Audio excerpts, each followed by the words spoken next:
Бейнебаянды бастамас бұрын айта кетейін. Каналға аз ғана адам жетпей тұр. Подписка басып кетсеңіздер, разы боламын. Бұл оқиға шын өмірден алынған. Жүрегіңізді тебірентетін, ойландыратын шынайы әңгімелерді осы видеодан тамашалаңыз. 1963 жыл. Күздің соңғы айы еді. Аспанды қалың сұр бұлт басып, таңертеңнен бері ұсақ жаңбыр сіркіреп тұрған. Ауылдың шетінде орналасқан үлкен ақ үйдің алды адамға лық толы болатын. Бірі мал сойып жүр, бірі қазан көтеріп жатыр. Енді бірі келген қонақтарды қарсы алып әлек. Ал сол үйдің төргі бөлмесінде 18 жасар Гүлнар үнсіз отыр еді. Басында ақ жаулық, үстінде қызыл қамзол. Қыздардың бәрі мәз болып күліп жүргенмен, оның жүрегі әлденеден қобалжып тұрды. Бүгін ол келін болып түседі. Бүгіннен бастап өз үйі емес, өзге үйдің адамына айналады. Қорқып отырсың ба? Деді қасындағы жеңгесі. Гүлнар жымиып. Аздап. Барлығы солай болады. 1-2 айдан кейін үйреніп кетесің. Гүлнар үндемеді. Үйрену. Осы сөзді бүгін таңнан бері қанша рет естігенін өзі де білмейді.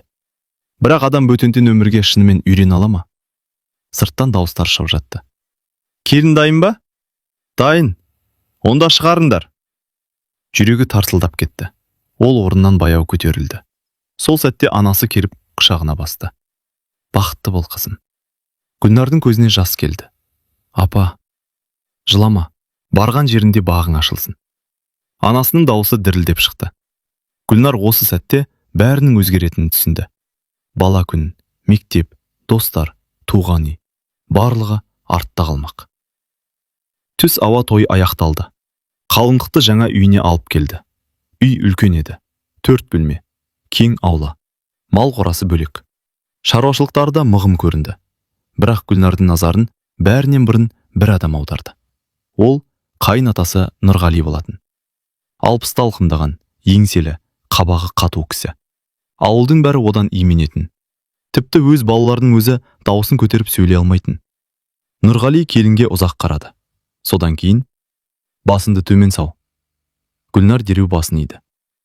Жақсы, осы 2 сөз ғана. Бірақ әлгі сөзден кейін айналадағы жұрттың бәрі тынышталып қалғандай болды. Гүлнардың өзі де әлденеден қысылып кетті. Кешке қонақтар тарай бастады. Үй іші біртіндеп босап қалды. Гүлнар алғаш рет жаңа бөлмесіне кірді. Күйеуі еркін күліп отыр екен. Қорқып қалдың ба? Аздап. Әкем сондай. Маған қатты қарап кетті. Еркін күрсінді. Оның мінезі сол. Сен де қорқасың ба? Еркін біраз үнсіз қалды. Әкемнен бәріміз қорқамыз. Бұл сөз Гүлнарға ұнамады. Бірақ ештеңе демеді. Келесі күні таңғы 4-те есік тарсылдап кетті. Гүлнар селк етіп оянды. Сырттан қайын атасының дауысы естілді. Келін! Я? Ұйықтап жататын уақыт емес. Гүлнар асығыс киіне бастады. Сағатқа қарады. 4-тен жаңа асқан екен. Осынша ерте ме? Деді таңырқап. Еркін жай ғана. Тұр, әкем ұнатпайды. Гүлнар сыртқа шықты. Аула қараңғы, суық. Жаңбыр иісі аңқып тұр. Нұрғали қора жақта тұр екен. Бұдан бұлай осы уақытта тұрасың. Жақсы. Үйдің тірлігі сенің мойнында. Түсіндім. Бұл үйде жалқаулық болмайды. Иә. Нұрғали тағы біраз қарап тұрды. Сосын артына бұрылып кетіп қалды. Гүлнар оның көзқарасынан бір түрлі суықтық сезді. Күндер өте бастады. 1 апта, 2 апта, 1 ай. Гүлнар таңғы 4-те тұрады. Су тасиды, нан жабады, сиыр сауады, тамақ әзірлейді, кір жуады. Кешке дейін тыным таппайды. Бірақ қайын атасының аузынан бір ретте мақтау естімеді. Керісінше, керіс қимылда, ұқыпсызсың, қайта істе. Осындай сөздер ғана. Кейде Гүлнар жастарына бетін басып жылайтын, бірақ ешкімге білдірмейтін. Бір күні кешке ол ауылда кір жайып жүрген. Сол кезде көрші кемпір келді. Қызым, қалайсың? Жақсы. Нұрғали қиын адам ғой. Гүлнар үндемеді. Біз де білеміз бәрін. Жаман кісі ме? Кемпір жымиып қойды. Жоқ, бірақ қатал. Неге? Өмірі солай өткен. Гүлнар ойланып қалды. Мүмкін шынымен солай шығар. Бірақ қаталдықтың да шегі болуы керек емес пе? Арада тағы бірнеше ай өтті. Қыс түсті, қар қалың жауды. Бір күні ауылға Гүлнардың әкесі келді. Қызын сағынып келген. Гүлнар қатты қуанды. әкесіне шай құйып беріп отырды. Әкесі қызына қарап, жүдеп кетіпсің ғой. Жоқ, әке. Шаршайсың ба? Жоқ. Өтірік айтты. Өйткені әкесін уайымдатқысы келмеді. Сол кезде төр жақта отырған Нұрғали сөзге араласты. Келіннің жұмысы көп болады. Әрине, деді әкесі. Еңбек адамды тәрбиелейді. Дұрыс айтасыз. Әңгіме осымен аяқталды. Бірақ Гүлнар әлгі сөздің астарында бұйрық жатқанын сезді. Кешке әкесі қайтар алдында қызымен оңаша қалды. Қызым, шыныңды айтшы. Не туралы? Бақыттысың ба? Гүлнар жауап бере алмады. Өйткені өзі де білмейтін. Ол күйеуін жақсы көретін, бірақ бұл үйден қорқатын. Әсіресе қайынатасынан. Бәрі жақсы, әке. Рас па? Иә. Әкесі сенбегендей ұзақ қарады, бірақ ештеңе демеді. Сол түні күтпеген жағдай болды. Гүлнар ас үйде ертеңгі қамырға ұн дайындап жүрген. Кенет үлкен бөлмеден дауыс шықты. Нұрғали мен Еркін қатты сөзге келіп қалған екен. Гүлнар байқатпай тыңдап қалды. Мен енді бала емеспін, деді Еркін. Сен не айтсам соны істейсің. Өз өмірім бар. Әлі бұл үйде мен шешемін. Үй іші үнсіз қалып кетті.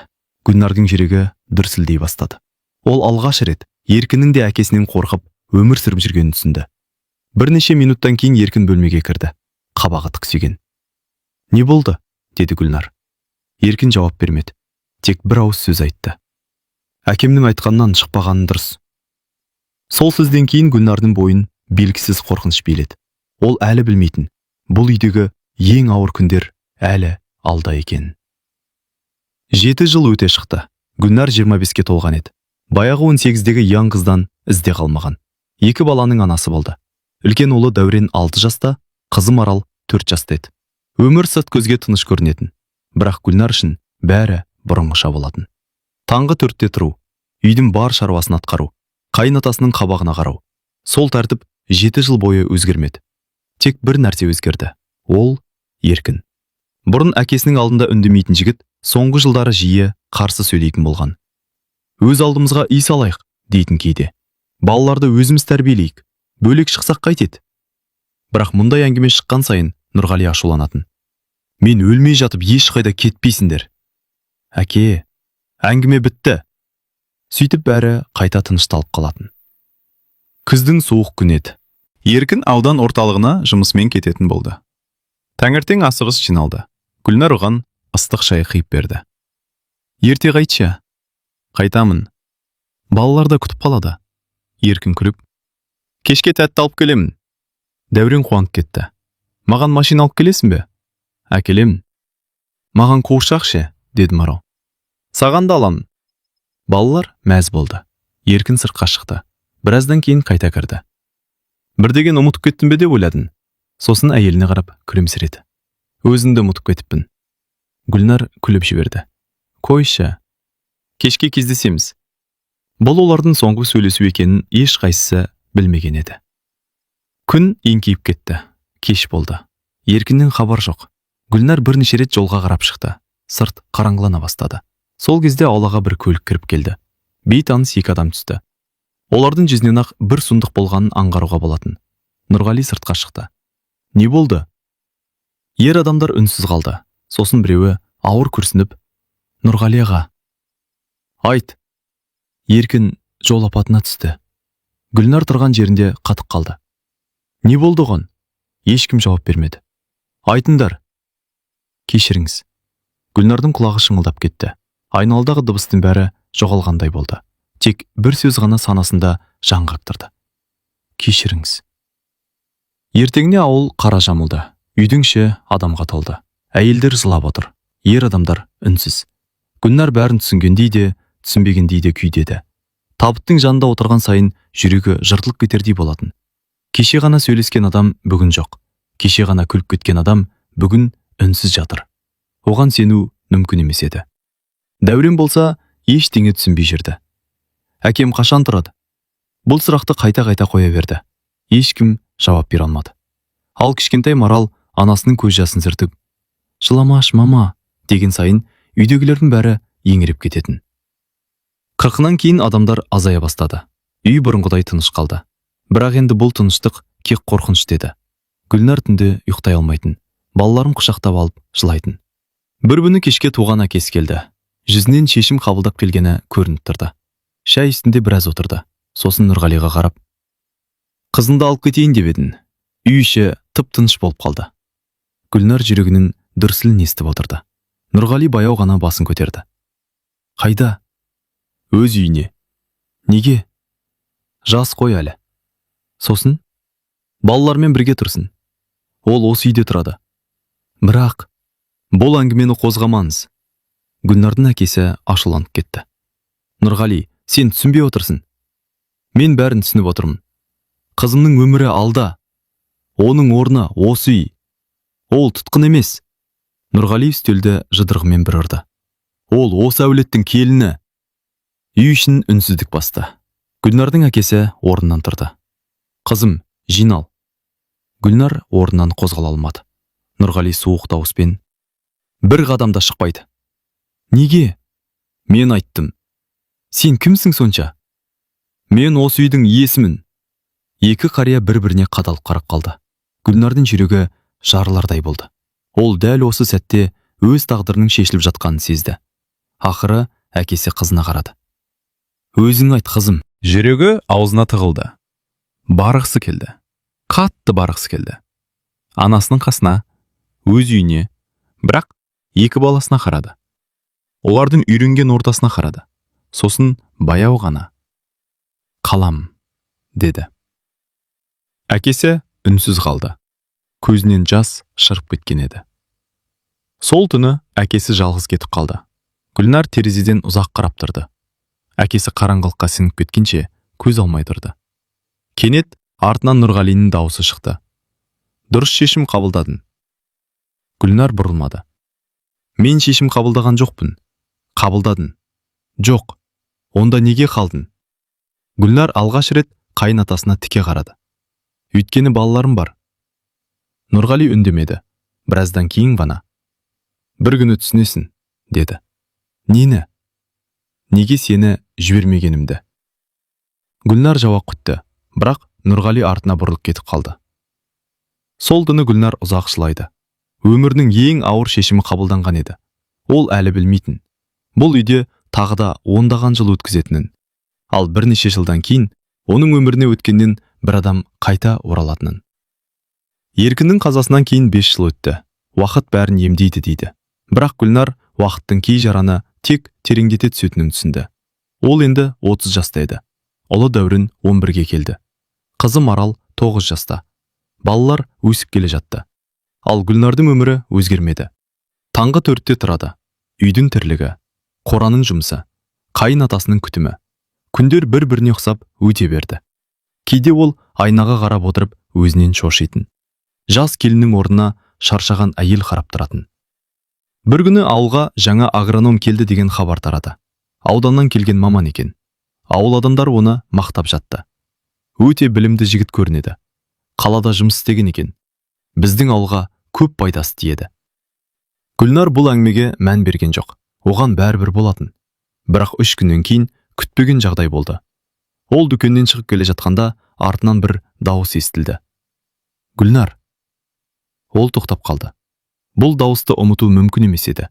Жай ғана жүрегі таныды. Баяу бұрылды. Қарсы алдында тұрған адамды көргенде тынысы тарылып кетті. Ермек. Екеуі бірнеше секунд үнсіз қарап тұрды.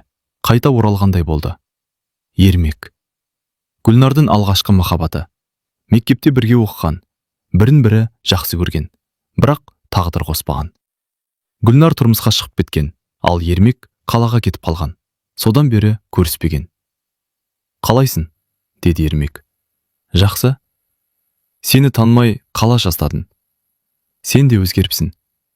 Екеуі күліп жіберді, бірақ күлкінің астарында өкініш жатқан еді. Сол күні кешке Гүлнардың көңілі алай-дүлей болды. Жылдар бойы ұмытылған естеліктер қайта тірілгендей. Мектеп ауласы, алғашқы хаттар, алғашқы кездесулер, бәрі көз алдынан өтті. Өзіне өзі ашуланды. Не ойлап жүрін? Бірақ жүрек ақылға бағынбайтын. Келесі аптада олар тағы кездесті. Бұл жолы кездейсоқ емес еді. Ермек өзі күтіп тұрған. «Сен мен сөйлессем бола ма?» «Не туралы?» «Өмір туралы». Өткен өмір туралы ма? Иә. Екеуі ауыл сыртындағы өзен жағасына барып отырды. Сағаттар бойы сөйлесті. Жылдар бойы айтылмай қалған сөздер айтылды. Күн батар кезде Ермек ауыр күрсінді. Мен үйленбедім. Гүлнар таңырқап барады. Неге? Себебін өзің білесің. Гүлнар көзін төмен салды. Өткенді қозғама. Мен қозғағым келеді. Қажет жоқ. Маған қажет. Ермек алғаш рет оның көзіне тіке қарады. Мен сені ұмытпадым. Гүлнардың жүрегі шым ете қалды. Осы сөзді естімегеніне қанша жыл болған. Үйге қайтқанда өзін кінәлі сезінді. Бірақ не үшін екенін түсінбеді. Өйткені ешқандай жаман іс жасаған жоқ, кек сүйірлесті. Соған қарамастан жүрегі мазасыз еді.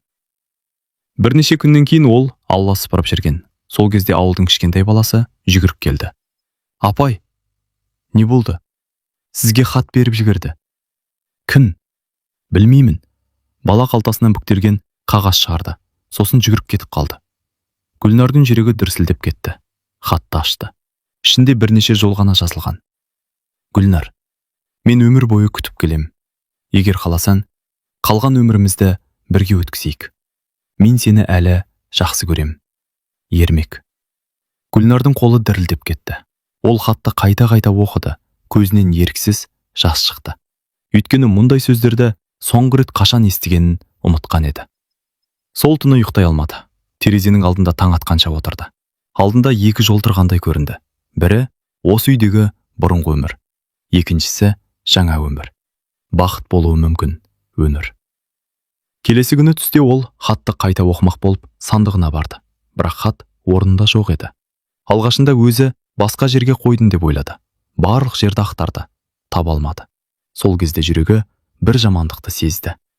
Кешке үлкен бөлмеге кіргенде қайын атасы пештің алдында отыр екен. От жанып тұр. Нұрғали үндемей отырды. Сосын баяу ғана қалтасынан әлгі хаттың жартылай күйген бөлігін шығарды. Гүлнардың өңі қашып кетті. Мұны іздеп жүрсің бе? Оның жүрегі тоқтап қалғандай болды. Сіз? Иә. Неге оқыдыңыз? Себебі бұл үйде менен жасырын ештеңе болмайды. Ол менің хатың. Сенің бе? Иә. Нұрғали орнынан баяу отырды. Сен бұл үйдің келінсің. Мен де адаммын. Соны ұмытып бара жатырсың. Мен ештеңе ұмытқан жоқпын. Нұрғали пештің есігін ашты. Сосын хаттың қалған бөлігін жалынға тастады. Қағаз әп-сәтте қара күйеге айналды. Гүлнардың көз алдында соңғы үміті өртеніп жатқандай көрінді. Енді ол адаммен кездеспейсің, деді Нұрғали. Неге? Өйткені мен солай шештім. Сіз менің өмірімді шеше алмайсыз. Шешіп келдім. Жоқ, шештім. Үй ішін ауыр үнсіздік басты. Гүлнардың көзіне жас толды. Бірақ бұл жолы қорыққаннан емес, ашудан еді. Көп жылдан бері алғаш рет оның ішінде қартылық оянған болатын. Сол түні ол өмірінде бірінші рет бір шешім қабылдады. Егер мүмкіндік туса, ол бұл үйден кетеді. Қандай жағдай болса да кетеді. Ал бірнеше аптадан кейін сол мүмкіндік келеді. Және Гүлнар өміріндегі ең қауіпті қадамға барады. Хат өртенген күннен кейін Гүлнар бұрынғыдай болмады. Жылдар бойы ішіне жинаған өкпе, реніш, шаршау біртіндеп сыртқа шыға бастады. Бұрын үндемей жүре беретін, енді кейде қайын атасының сөздеріне жауап қайтаратын болды. Нұрғали да оны байқап жүрді. Бірақ ештеңе демейтін, тек бұрынғыдан да суық қарап қоятын. Бір күні кешке Гүлнар қора жақтан қайтып келе жатқан. Күн батып, ауылды қараңғылт басып қалған. Сол кезде қоршау сыртынан біреу ақырын шақырды. Гүлнар! Дауысты таныды. Ермек. Жүрегі дүрсілдеп кетті. Жан-жағына қарады. Ешкім көрінбейді. Қоршауға жақындады. Неге келдің? Сені көру үшін. Мұнда келме дегенмін ғой. Соңғы рет сөйлесейік. Гүлнар үндемеді. Ермек ауыр күрсінді. Мен ауданға ауысып жатырмын. Қашан? Бір аптадан кейін. Бұл сөз жүрегіне ауыр тиді. Құтты болсын. Құттықтайтын нәрсе емес. Неге? Өйткені мен сенсіз кеткім келмейді. Гүлнар көзін төмен түсірді. Ермек сөзін жалғастырды. Мен сені күте берем деп ойладым. Ермек, бірақ өмір өтіп бара жатыр. Білемін. Сен де бақытты емессің. Оны қайдан білесің? Көзіңнен көріптігін. Гүлнар жауап бере алмады. Өйткені ол шындық еді. Ермек қоршауға жақынырақ келді. Менімен жүр. Қайда? Қалаға. Ермек, жаңа өмір бастайық. Гүлнардың тынысы тарылды. Осы сөзді ол қанша жылдан бері естуді армандап жүреді. Бірақ айту оңай, істеу қиын. Балалар ше? Олармен бірге кетеміз. Қайнатам ше? Ол сенің өміріңді өмір бойы билей алмайды. Гүлнар үнсіз қалды. Сол түні ол ұйықтай алмады. Таңға дейін ойланды. Өмірінде бірінші рет өзіне сұрақ қойды. Мен не үшін өмір сүріп жүрмін? Өзі үшін бе? Жоқ. Балалары үшін бе? Иә. Қайнатасы үшін бе? Мүмкін. Бірақ дәл қазір ол өзін тірі адам емес, біреудің көлеңкесі сияқты сезінді. 2 күннен кейін Ермек тағы хат жіберді. Бұл жолы бір-ақ сөйлем. Жұма түні сағат 12-де аялдамада күтемін. Гүлнар хатты қайта-қайта оқыды. Сосын жастығының астына жасырып қойды. Күткен жұмада келді. Кеш бойы жүрегі дүрсілдеп шықты. Балалар ұйықтады. Үй іші тынышталды. Сағат 11, 11:30, 12-ге 15 минут қалды. Гүлнар орнынан тұрды. Алдын ала дайындап қойған шағын сөмкесін алды. Ішінде бірнеше киім мен құжаттар ғана бар еді. Үйге соңғы рет көз жүгіртті. Осы үйде 12 жыл өмір сүрген. Қанша қуаныш, қанша көз жасы. Бәрі осында қалған. Ол ақырын сыртқа шықты. Аула қап-қара. Аспанда жұлдыздар жарқырап тұр. Жүрегі кеудесінен шығып кетердей. Есікті жапты. Бірнеше қадам жасады. Сосын тағы бұрылып қарады. Үй терезелерінен әлсіз жарық көрінеді. Қоштасу керек пе еді, деп ойлады. Бірақ кеш еді. Аялдама ауыл шетінде болатын. Жаяу 15 минуттық жер. Гүлнар тез-тез жүріп келеді. Сөмкесін қысып алған. Басына түрлі ойлар келіп жатыр. Шынымен кетіп бара жатырмын ба? Балалар қалай болады? Дұрыс жасап жатырмын ба? Бірақ бір нәрсені анық білді. Егер бүгін кетпесе, енді ешқашан кете алмайды. Аялдама көрінді. Ермек те көрінді. Ол көлігінің жанында тұр екен. Гүлнарды көріп қуанып кетті. Келдің бе? Көздері шарқырап кетті. Гүлнар жауап бермек болған. Бірақ дәл сол сәтте арт жақтан таныс дауыс шықты. Келдің бе? Гүлнардың денесі мұздап кетті. Дауысты бірден таныды. Нұрғали. Баяу бұрылды. Қайын атасы аялдаманың көлеңкесінде тұр екен. Қасында Дәурен мен Марал да бар. Балалары ұйқылы ояу күйде. Гүлнардың аяғы қалтырап кетті. Сіз... Мен. Қайдан білдіңіз? Нұрғали үндемеді. Сол кезде Дәурен басын төмен салды. Гүлнар бәрін түсінді. Балалар айтып қойған. Ермек ашуланып алға шықты. Бұл оның таңдауы. Жоқ, деді Нұрғали. Неге жоқ? Өйткені ол кетпейді. Оны сіз шешпейсіз. Шешемін. Жетеді енді. Ермектің даусы қатты шықты. Бірақ Нұрғалиның жүзінде еш өзгеріс болмады. Сол кезде Марал жылап жіберді. Мама, кетпеші. Дәурен де анасының қолынан ұстап алды. Бізді тастап кетпеші. Гүлнардың жүрегі тіріп түскендей болды. Ол балаларына қарады. Сосын Ермекке қарады. Бір жағында арманы, бір жағында балалары. Таңдау қиын емес еді. Өте ауыр еді. Ермек бәрін түсінді. Ол басын төмен түсірді. Бірнеше секунд үнсіз тұрды. Сосын Гүлнарға қарады. Егер қазір қалсаң, дауысы дірілдеп шықты. Бұл соңғы рет болады. Гүлнардың көзінен жас ақты. Кешір. Ермек жымиған болды. Бірақ оның көзіндегі мұңды жасыру мүмкін емес еді. Мен сені бәрібір жақсы көрдім. Ол көлігіне отырды. Қозғалтқыш оталды. Бірнеше секундтан кейін көлік қараңғылыққа сіңіп кетті. Гүлнар соңынан ұзақ қарап тұрды. Бәлкім өміріндегі соңғы рет көріп тұрғанын сезгендей. Үйге қайтар жолда ешкім сөйлеген жоқ. Балалар ғана анасының екі жағынан ұстап алған. Ал Нұрғали үнсіз келе жатты. Үйге жеткенде Гүлнар кенет тоқтады. Сосын өмірінде алғаш рет қайын атасын айқайлады. Неге? Нұрғали бұрылды. Не үшін? Неге мені жібермейсіз? Мен сізге не жамандық жасадым? Қария ұзақ үнсіз қалды.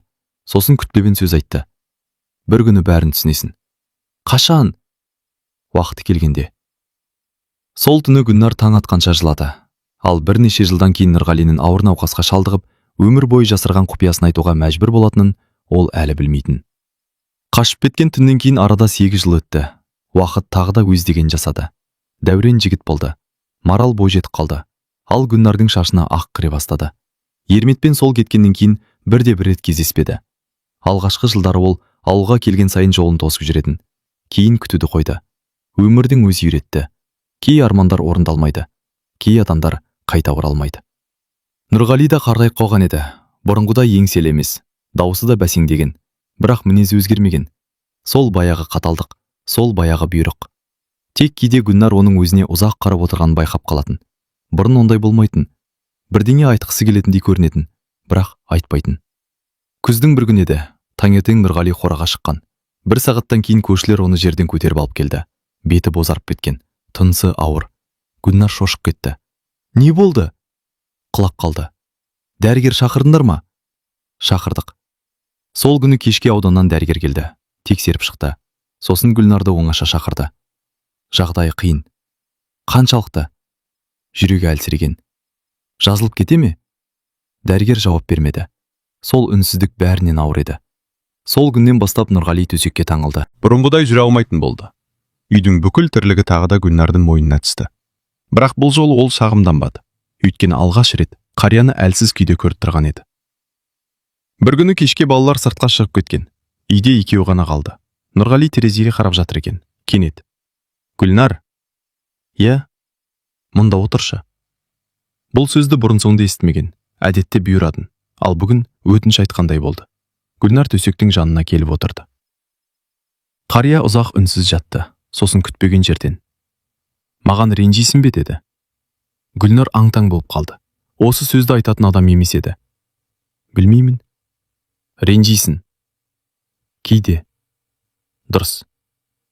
Гүлнар үндемеді. Сен мені жек көрдің. Білемін. Жек көрген кездерім болды. Нұрғали басын изеді. Болуы керек еді. Тағы үнсіздік орнады. Сыртта күзгі жел гүлдеп тұр. Бір кезде қария көзін жұмып жатып сөйледі. Еркінді сағындың ба? Гүлнардың жүрегі шімете қалды. Әр күн сайын. Мен де. Ол сіздің балаңыз еді. Жалғыз балам еді. Дауысы алғаш рет мұңға толы шықты. Сосын Нұрғали кенет: Оның өліміне мен кінәлімін, деді. Гүлнар селк етіп кетті. Не? Естігенің рас. Қалай? Мен кінәлімін. Гүлнар орнынан тұрып кетті. Не айтып отырсыз? Шындықты. Ол жол апаты емес пе еді? Нұрғали көзін жұмды. Иә. Онда. Бірақ бәрі одан бұрын басталған. Сол күні кешке есіне түскендей баяу сөйлей бастады. Еркін бөлек шыққысы келді. Білемін. Саған үй салғысы келді. Иә. Ал мен қарсы болдым. Гүлнар үнсіз тыңдап отырды. Біз қатты ұрыстық. Өте қатты. Нұрғалиның көзінен жас шығып кетті. Гүлнар алғаш рет оны жылаған күйде көрді. Сол күні таңертең де ұрыстық. Қай күні? Апат болған күні. Гүлнардың тынысы тарылды. Не болды? Мен ауыр сөз айттым. Қандай сөз? Бұл үйден кетсең, маған енді бала емессің дедің. Үй іші тып-тыныш болып кетті. Ол үндемей шығып кетті. Артынан тоқтатпадың. Кешке мәйіті келді. Нұрғали көзін жауып алды. Сол күннен бері өзімді кешіре алмай келемін. Гүлнардың жүрегі ауырды. Жылдар бойы қорыққан адамы дәл қазір қартайған, әлсіз, өкінішке толы әке болып көрінді. Сондықтан сені жібермедім. Гүлнар таңырқап қарады. Не? Еркіннен қалған жалғыз белгі сен едің. Балалар да. Егер сен кетіп қалсаң, мен бәрінен айырылатын едім. Бұл сөзді Гүлнар күтпеген. Өмір бойы басқа себеп ойлаған.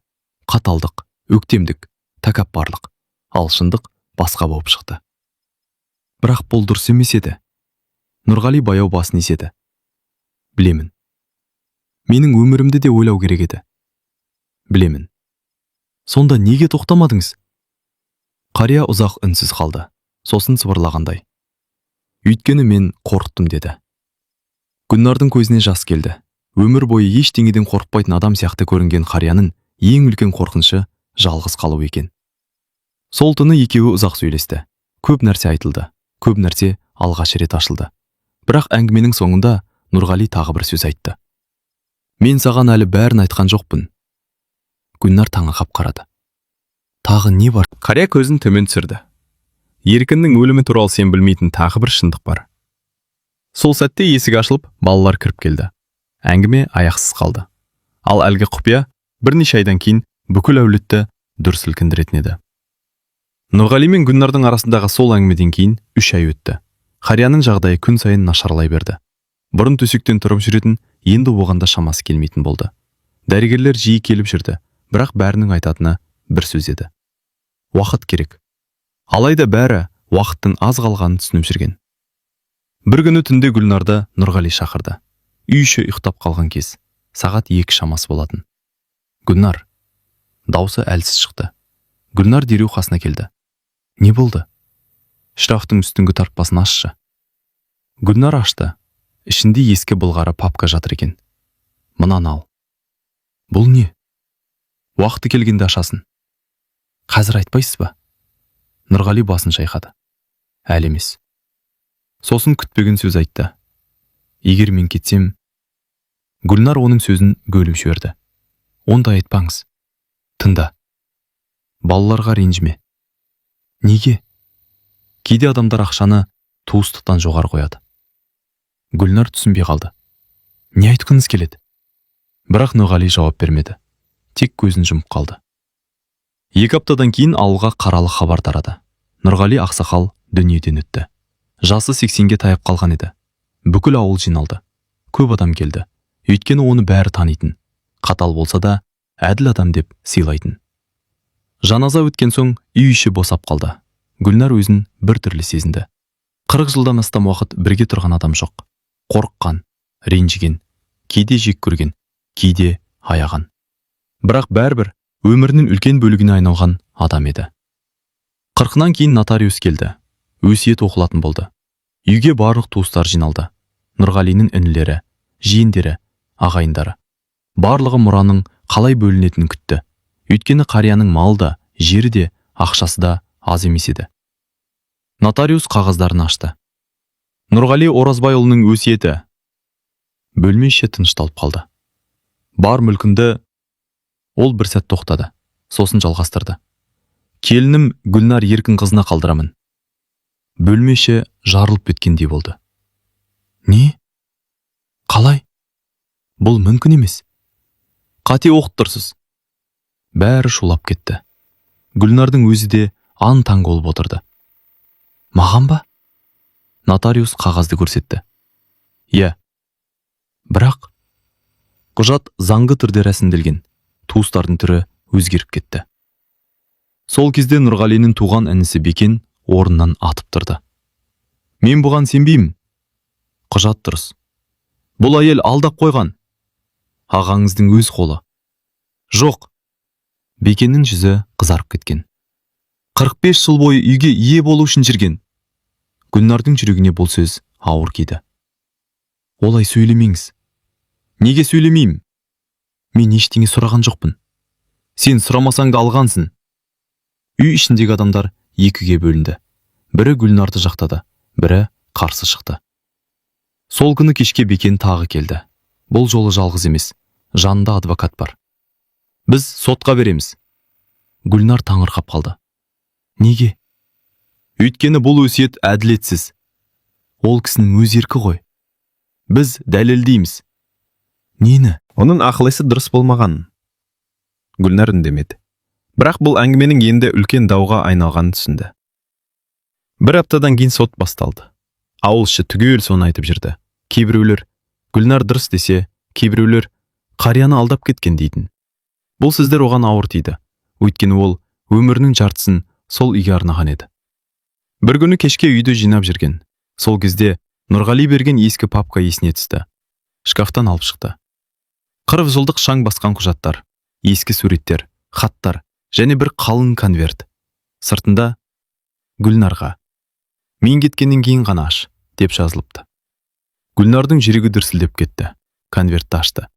Ішінен бірнеше қағаз шықты. Алғашқы жолын оқығанда өңі қашып кетті. Өйткені бұл Нұрғалиның қолымен жазылған мойындау еді. Онда еркінің өліміне байланысты ешкім білмейтін шындық жазылған болатын. Және дәл сол құжат соттағы барлық жағдайды өзгерте алатын еді. Гүлнардың қолы дірілдеп тұрды. Түн ортасы ауып кеткен. Үй іші тыныш. Тек қабырға сағатының тықылы ғана естіледі. Ал оның алдында Нұрғалиның өз қолымен жазған хаты жатыр. 45 жыл бойы бірге тұрған адамның соңғы сыры. Гүлнар терең дем алып, оқуды жалғастырды.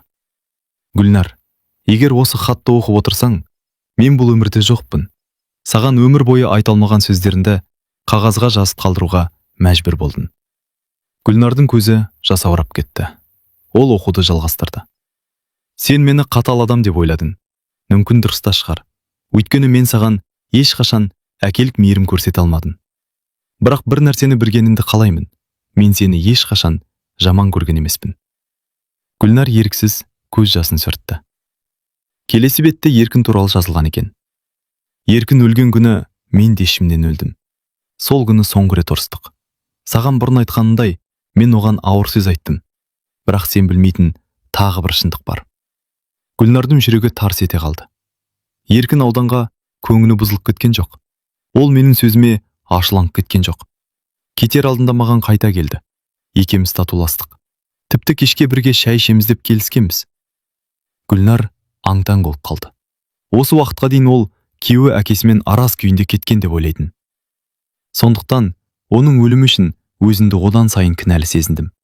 Өйткені соңғы рет жақсы сөйлескен адамым енді қайтып келмеді. Келесі жолдарда тағы бір күтпеген нәрсе жазылыпты. Мен сені неге жібермегенімді бәрі билік құмарлық деп ойлады. Сен де солай ойлаған шығарсың. Бірақ шындық басқа еді.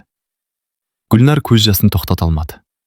Сен алғаш келін болып түскен күні-ақ марқұм қызымды есіме түсірдің.